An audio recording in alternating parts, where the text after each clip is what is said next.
Hi everybody, good Thursday morning to you. It's 21 News Chief Meteorologist Eric Wilhelm with a morning update on the potential for severe weather as we go into the afternoon and especially into the evening today. We're a little more confident this morning than we were yesterday about the timing, the evolution of things. If you paid attention to our forecasts yesterday, it was kind of a tricky scenario trying to time things out. We have a warm front coming our way first. Does that spark anything? And then we have the actual cold front coming in the evening, and it seems likely that the main show is going to be with that cold front during the evening. As of, about a quarter till 9 this morning, things are pretty quiet across our area. We have this front just to our south, and out to the west, we have just a little bit of shower activity trying to line up in northeast Indiana, northwest Ohio. It's possible this scoots all the way across northern Ohio, and it's possible that there is a renegade shower as we go towards lunchtime today, but I don't think that'll be a whole lot. It'll be interesting to see if that works to stabilize the atmosphere a little bit for a time. I suspect it will help to kind of stabilize the atmosphere for a time this afternoon before things turn more unstable later on this afternoon. Here's our actual cold front out here. This is what's going to roll through this evening, and with this front off to our south, it's pretty easy to find where the air mass changes when you bring up the dew points. Our dew points locally are not bad this morning.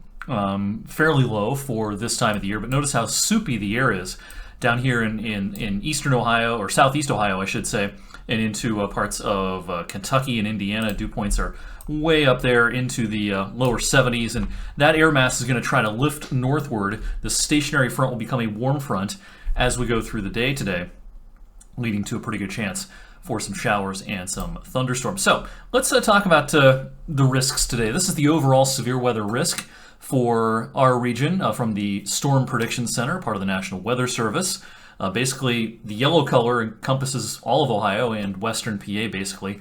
That's a level 2 out of level 5, slight risk for severe weather. So if you think of our severe weather scale as a 1 to 5 scale, we're in a level 2. This is something we typically see in a given year 20 to 25 times. It's pretty common around here. It becomes much more uncommon to be in a level 3 or higher risk, but as of right now, it is indeed level 2. Now, when we talk about the individual risks contained within that, here's the risk of a tornado within 25 miles of any location. So this is the chance of a tornado within 25 miles of any spot on the map.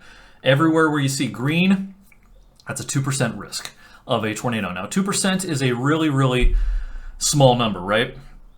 Let me actually move my camera a little bit here so you can see those percentages down at the bottom. So 2, 3, 4%, those are small numbers, but keep in mind that on a normal day, on a given day, the risk of a tornado across our area is nearly 0. So this is orders of magnitude higher than that, even though the number itself is pretty small. So that's the deal with a tornado today.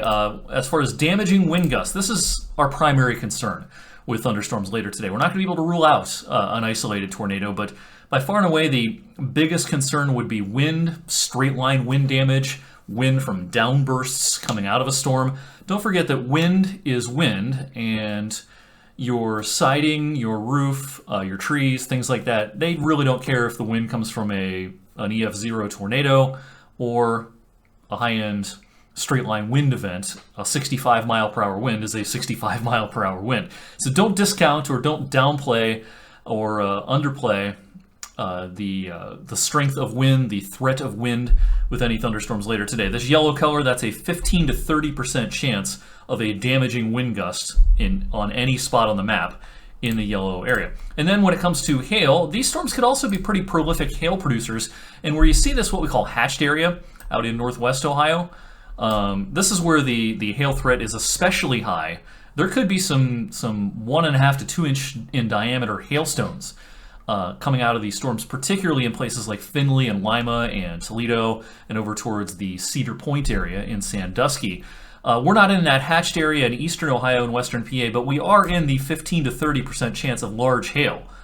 And that's a pretty high percentage for our part of the country. We typically don't see huge hailstones around here. Usually it's more of the, kind of the pea-sized stuff that we tend to see coming out of thunderstorms around here. But we could see hailstones of up to an inch or so in diameter in some of the stronger storms. Now, talking about the timing a little bit more and the overall threats.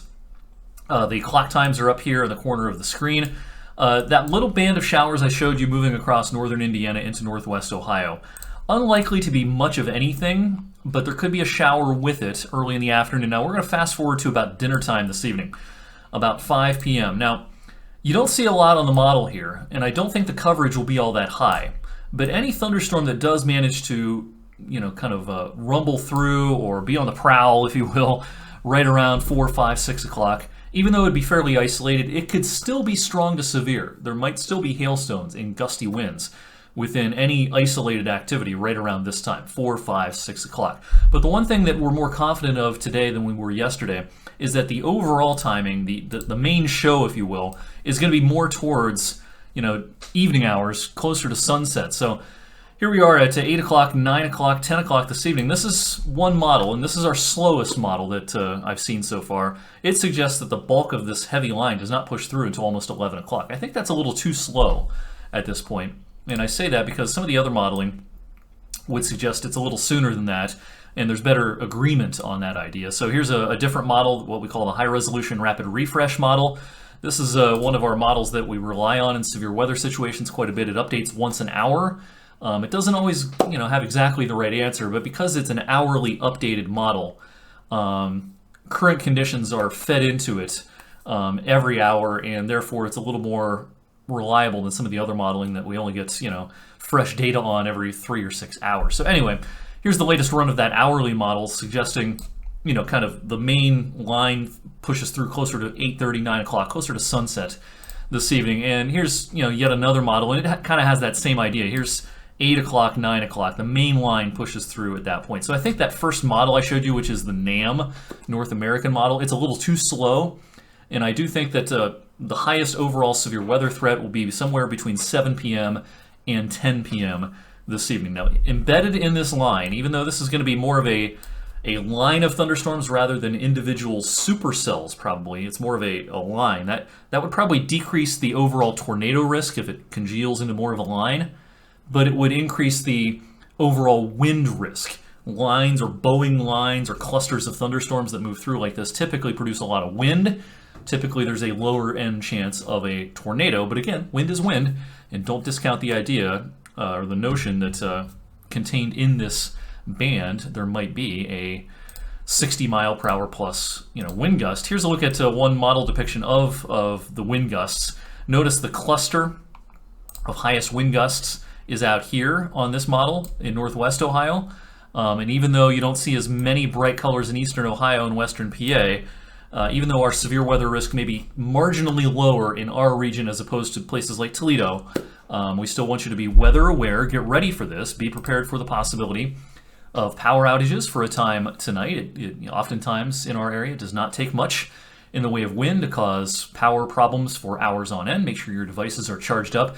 Make sure you have multiple and redundant ways of getting warning information. Do not rely on tornado sirens, especially as your primary way of receiving weather information.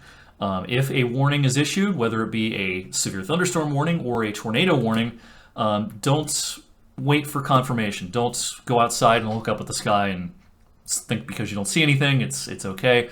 We want you to jump into action when that warning is issued. If it's issued for your area, find your safe place, interior room away from windows, the lowest level of your home. If you live in an apartment building, hopefully you have made friends with someone on the lowest floor of that building and try to get as low as you can. We don't want people, walking outside with their camera phones and taking video of the clouds in hopes of finding, a cool shot. Don't forget, if a lot of these come through after dark or near dark this evening, you're not going to be able to, take good pictures of these. We don't want you, trying to, confirm things on your own necessarily. If a warning is issued, find a safe place. So we're going to have you covered on air and online. We'll probably do some live streaming coverage on all of our platforms this evening. We'll cut in on TV as needed.